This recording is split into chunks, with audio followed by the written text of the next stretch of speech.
Mari kita berdoa. Tuhan, kami ingin menjadi orang yang berbahagia. Dan biarlah kami sungguh mendasari kebahagiaan kami dengan terus percaya kepada Tuhan, berpegang kepada sabda-Mu. Tuhan, terima kasih buat sabda Tuhan yang telah Tuhan sediakan bagi kami untuk kami renungkan bersama pagi hari ini. Biarlah Roh Kudus menolong kami untuk dapat memberi perhatian penuh kepada firman Tuhan, membaca dan mendengarkan juga merenungkannya, sehingga kami juga dalam pimpinan Roh Tuhan boleh mengerti sabda-Mu, dan kami mau berpegang kepada sabda-Mu dengan mentaatinya, sehingga kebahagiaan kami boleh menjadi milik kami. Bantulah hamba-Mu Tuhan, supaya di dalam kuasa Roh Tuhan, Ia boleh menyampaikan apa yang Tuhan ingin kami semua dengar dari firman Tuhan. Bersabdalah ya Tuhan dan sapalah kami satu persatu. Di dalam nama Tuhan Yesus, kami berdoa. Amin. Mari kita perhatikan Alkitab kita dari Yesaya pasal yang ke-5. Yesaya 5 ayat 8 sampai dengan 23.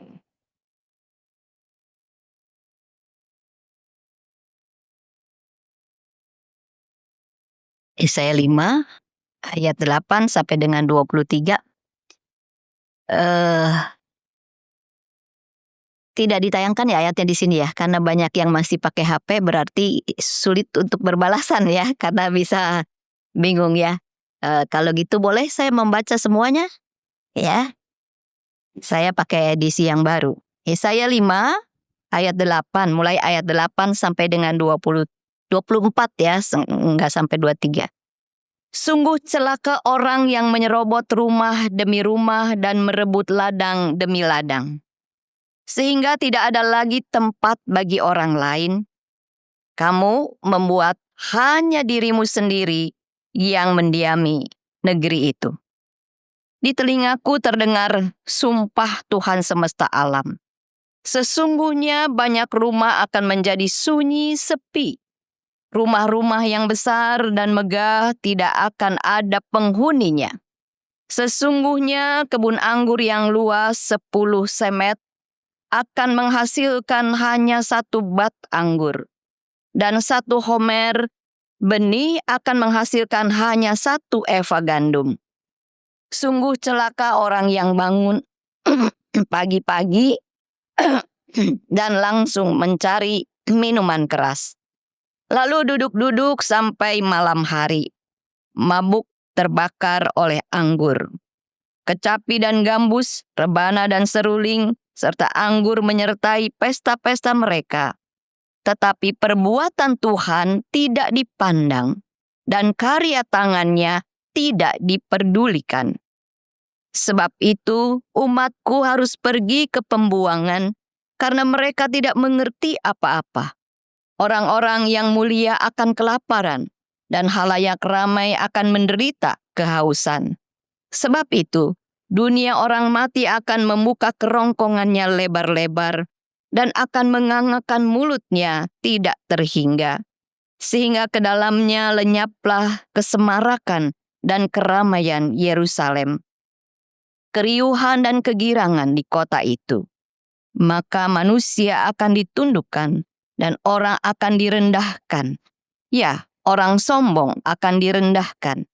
Tetapi Tuhan semesta alam memang maha tinggi dalam keadilannya.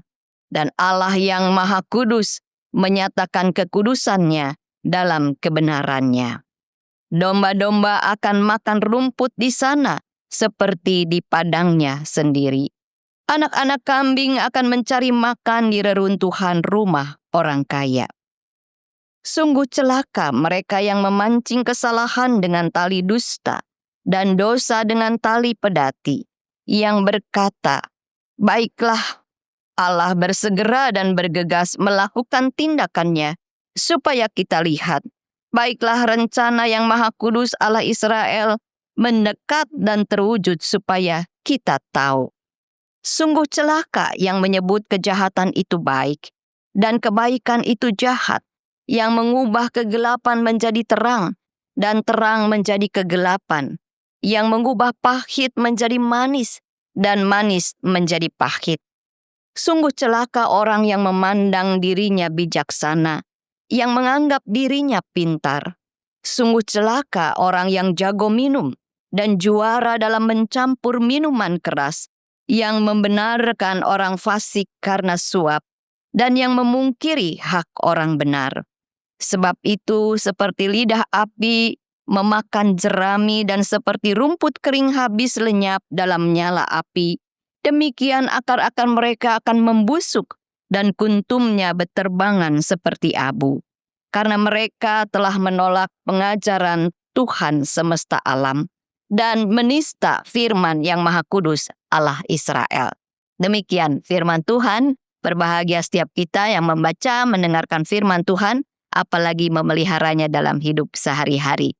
Ibu Bapa yang dikasihi oleh Tuhan Yesus Kristus, saya ingin mulai dengan menanyakan 4 hal ini. Apakah kita sungguh menjadi orang yang beriman kepada Tuhan Yesus? Kalau sungguh beriman, apakah kita menghormati Dia? Menghormati Yesus gak? Ya pasti ya. Apakah kita beribadah kepadanya dengan baik dan benar? Ya jawabnya ya. Apakah kita mentaati perintahnya? Ya? Iyahnya agak ketawa yang ini mah ya. Soalnya on off ya. Kadang-kadang taat, kadang-kadang enggak ya. Nah, kalau lagi enggak tuh karena apa itu biasanya? Karena lupa atau karena apa? Karena buru-buru. Karena mau buru-buru jadi belum baca Alkitab pagi ini gitu ya, buru-buru kan mau saat teduh di sini. Karena apa kita biasanya tidak mentaati perintah Tuhan? Karena apa? Ego. Karena ego ya. Karena perintah Tuhan nggak sesuai dengan keinginan saya, ya, tidak sesuai dengan selera saya. Jadi ya Tuhan minta maaf lah kali ini. Saya dulu yang didengar ya Tuhan, gantian gitu ya. Ya. Lalu apakah kita takut akan Tuhan? Takut? Pasti takut ya. Cuma kita ini suka aneh ya. Kita takut akan Tuhan, kita ngaku orang beriman ya. Tetapi kita seringkali melanggar perintahnya ya. Nggak takut ya. Allah itu maha tinggi dalam keadilannya. Ya. Nah, mari kita lihat dalam bacaan kita, Ibu Bapak, itu kita ya, dalam bacaan kita sekarang kita lihat. Ada orang fasik dan ada orang lalim yang digambarkan di sini.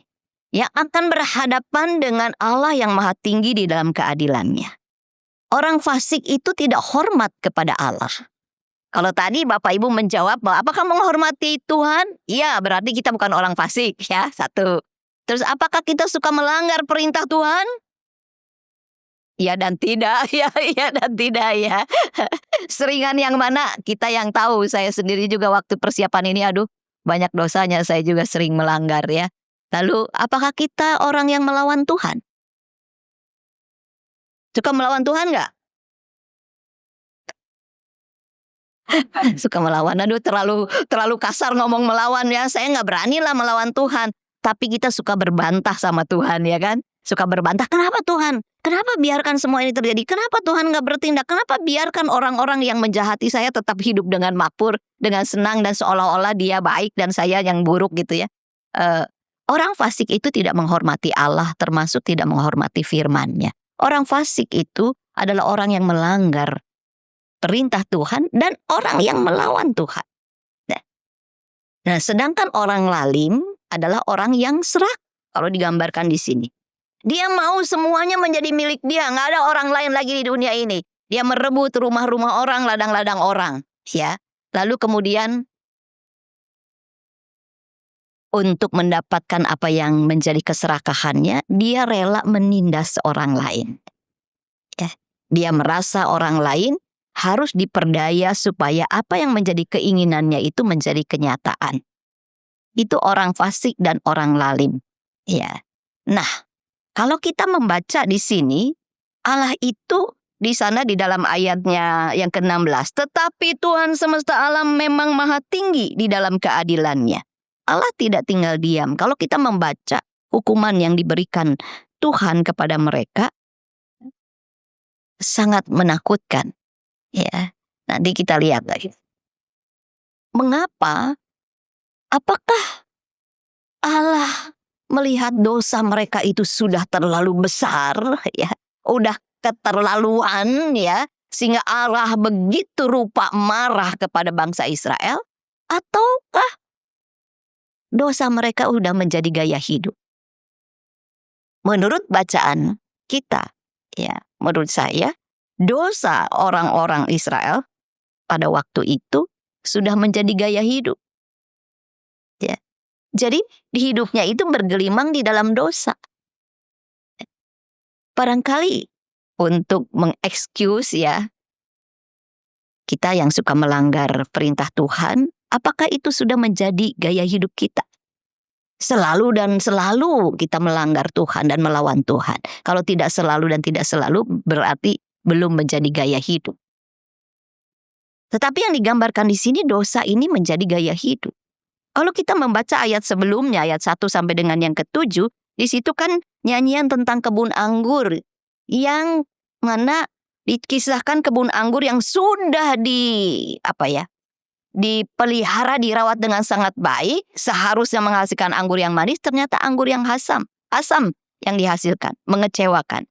Dan kalau kita baca tadi ayat 8 sampai 23, anggur asam itu dirinci dengan jelas apa saja yang menjadi anggur asam mereka yang menimbulkan kegeraman dan kemarahan Tuhan.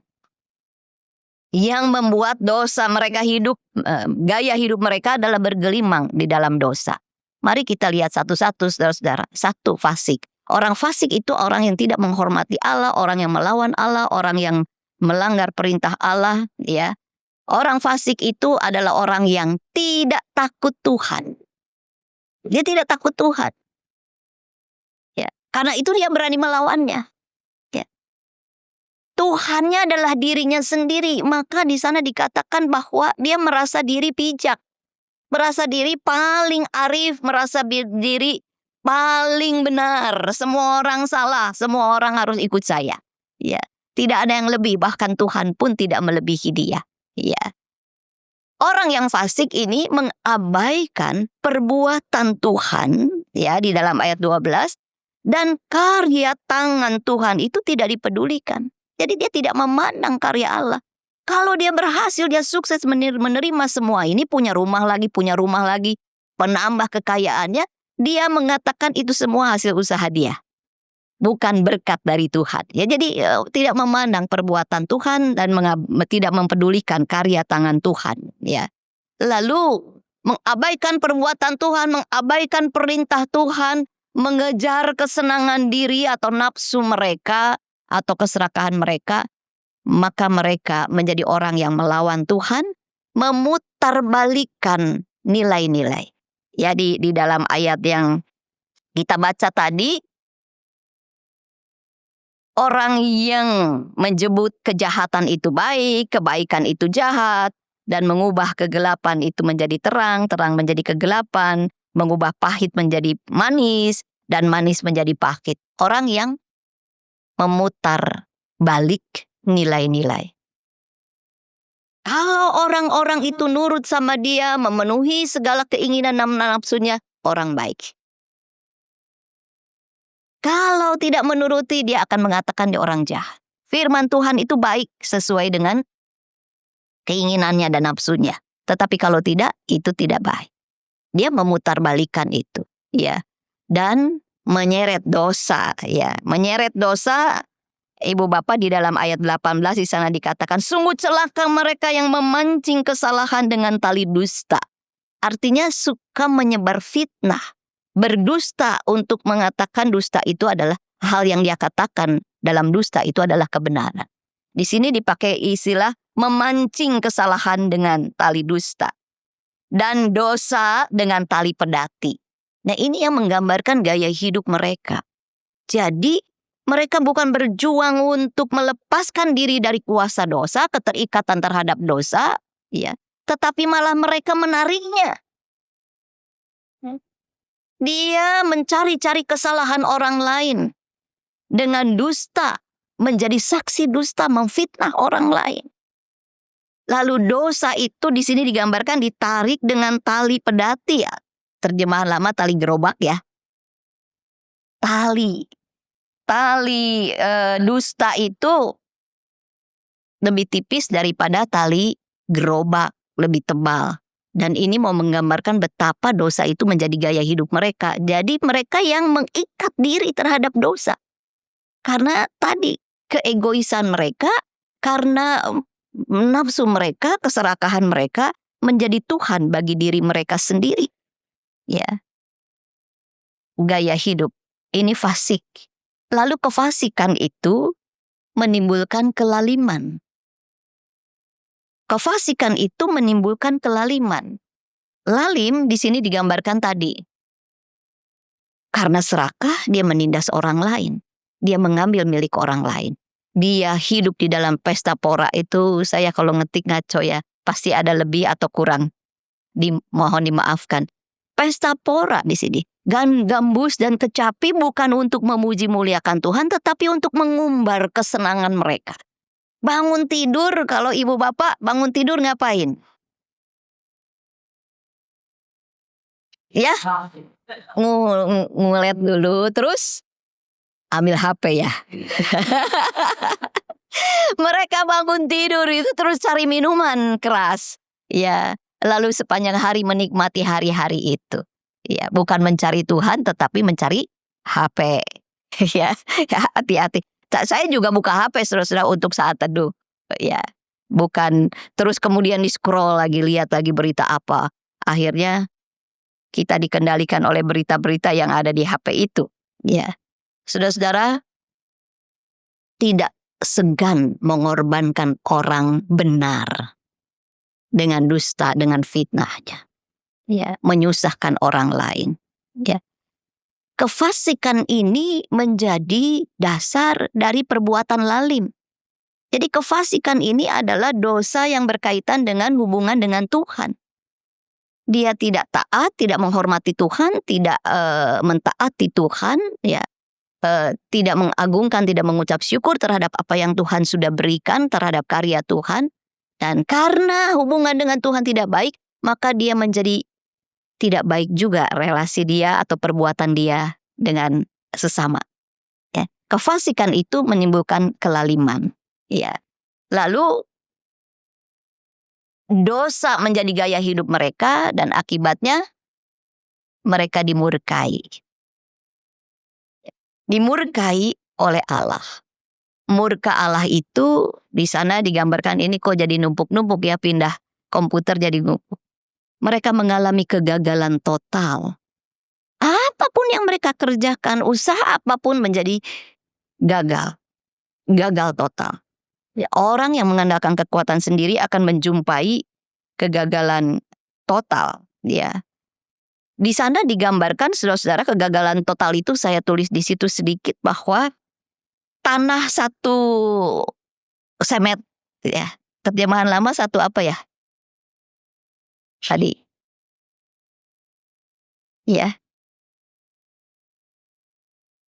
Tanah satu semet itu satu bahu. Satu bahu itu 4-5 hektar. Ya. Lalu ditanami kebun anggur, tapi hasilnya itu cuma 1 bat, yaitu 22 liter. Seharusnya kalau 1 semet, 1 bahu itu menghasilkan ribuan liter. Nah, ini cuma menghasilkan beberapa 22 liter dan beberapa botol anggur aja. Jadi rugi bandar, ini gagal total sebenarnya. Lalu kemudian 1 homer benih itu hasilnya cuma 1 eva. Ya. Itu nulis Eva, waktu saya ngetik saya ingat jemaat yang namanya Eva, mestinya F bukan V ya. Ya. 1 eva itu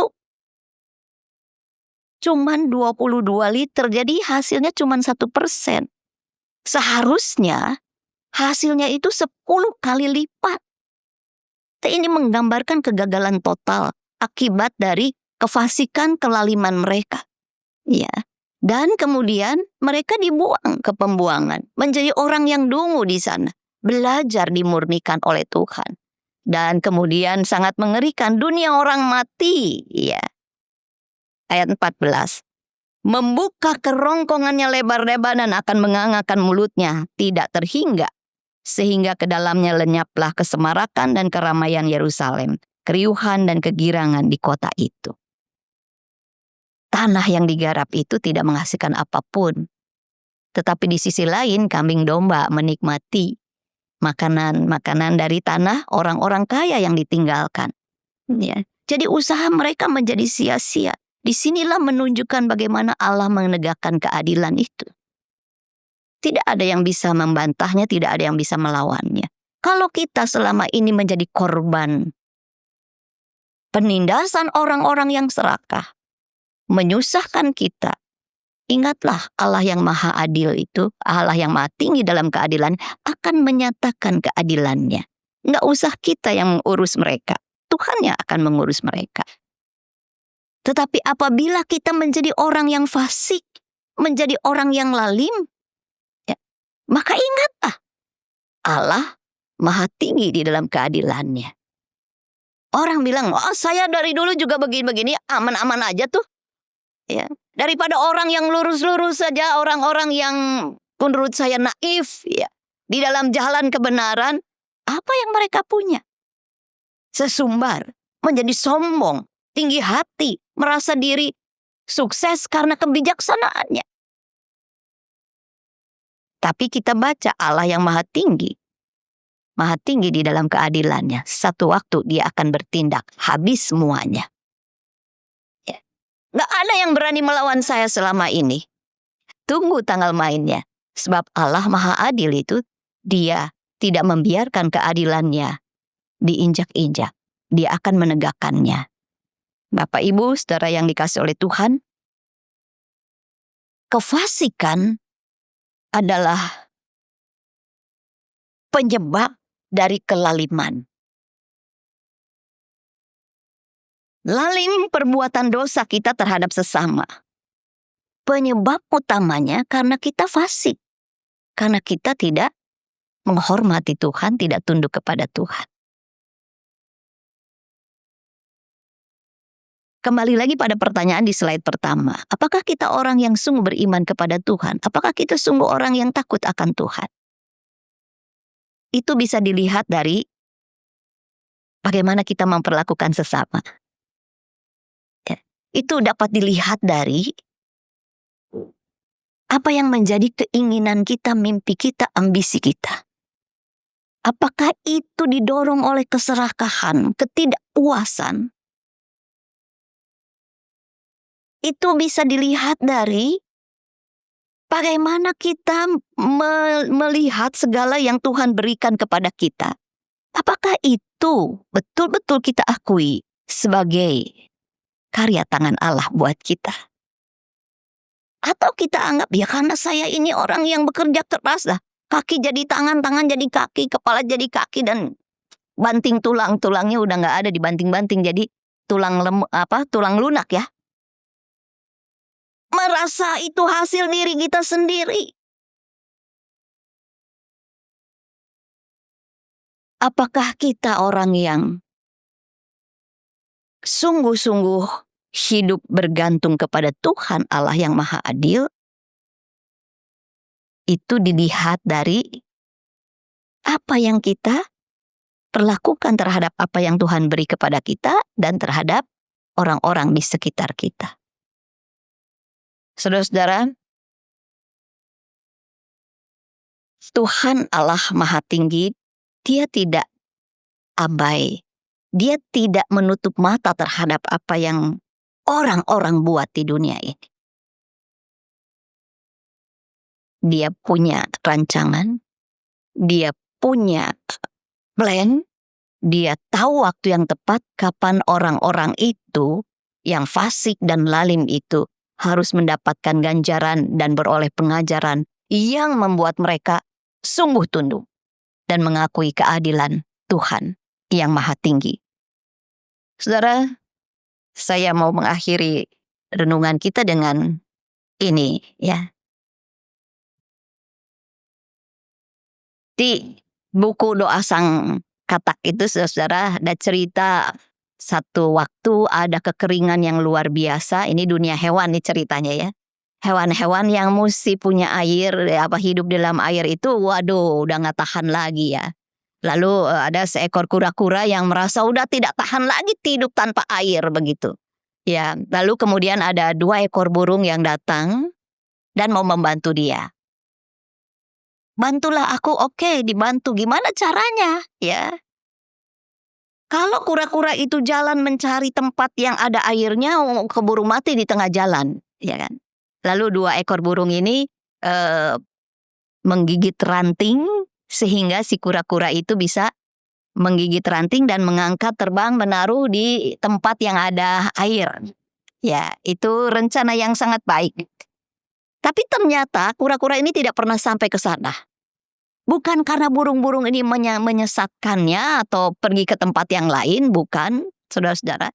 Tetapi ketika dia menggigit ranting itu, karena kura-kura kan tidak bisa menggenggamnya. Ketika dia menggigit ranting itu, mau dibawa ke satu tempat yang melepaskan dia dari dahaganya. Lalu hewan-hewan yang lain itu bertepuk tangan, wah luar biasa, luar biasa. Lalu si kura-kura ini nggak tahan ditepukin tangan ya. Lalu dia bilang, iya dong ini ide siapa, bluk aja jatuh. Saudara-saudara, ceritanya sederhana. Tetapi itu mau menggambarkan apa? Ketika kita menjadi takabur, merasa diri hebat, ya, akan meroleh sesuatu di depan sana, ya. Lalu dia melepaskan pegangan yang paling utama, yaitu Tuhan itu sendiri. Itu fasik namanya. Lalu dia mulai lalim, mengejek orang-orang, menyombongkan diri, ya. Dan hasilnya nihil. Mari Ibu Bapa, Tuhan menyapa kita melalui firman ini. Dia Allah yang Maha Tinggi di dalam keadilannya. Mari hidup di dalamnya, mari terus kita berpegang, jangan sekali-kali menjadi orang fasik, jangan sekali-kali menjadi orang lalim, artinya kita beribadah, melakukan banyak ritual keagamaan, tetapi hanya ritual, tidak menghidupinya. Karena relasi kita dengan sesama tidak baik, karena kita tidak memperlakukan sesama sebagaimana Tuhan memperlakukan sesama kita. Dan kita memandang diri menjadi orang yang hebat, dan kita tidak memanfaatkan apa yang Tuhan beri untuk menjadi berkat bagi orang lain. Tuhan menolong kita untuk terus berpegang kepadanya. Amin. Mari kita berdoa. Terima kasih Tuhan buat firman Tuhan pagi hari ini. Engkau Allah Maha Tinggi dalam keadilan-Mu dan menyatakan keadilan-Mu tanpa bertangguh pada waktunya. Nyata jelas, tidak satupun, tidak seorang pun yang menganggap diri gagah dan hebat tidak tunduk kepada keadilan Allah. Tidak terimbas pada keadilan Allah. Engkau merendahkan orang yang tinggi hatinya. Engkau mengganjar orang-orang yang melawan Tuhan. Orang yang fasik, orang yang lalim, Engkau beri ganjaran. Dan Engkau melepaskan, membebaskan orang-orang yang kecil, yang seringkali tidak dianggap oleh sesama, dan memberikan kelegaan. Namun Engkau juga jelas menyatakan keadilan apabila orang-orang meninggalkan kefasikan dan kelaliman mereka. Maka Tuhan mau mengampuni dan mau menerima, memberikan kelegaan. Biarlah kami menjauhkan diri dari kefasikan dan kelaliman ya Tuhan. Dan biarlah kami tetap menanti keadilan-Mu dinyatakan. Saat kami menjadi korban ketidakadilan, saat kami menjadi korban keserakahan, saat kami menjadi korban kearoganan, orang-orang yang punya kuasa, orang-orang yang punya otoritas yang merasa dirinya hebat dan mengorbankan kami, ataupun kami menjadi orang-orang yang diperlakukan tidak senonoh oleh sesama kami, biarlah kami boleh terus berpegang kepadamu, membiarkan keadilan-Mu dinyatakan pada waktunya. Terima kasih Tuhan. Dalam nama Yesus kami berdoa. Amin.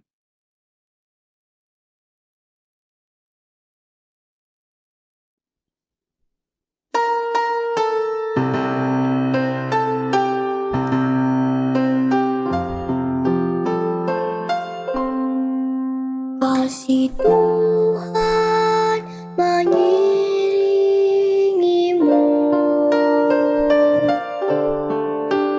dan saya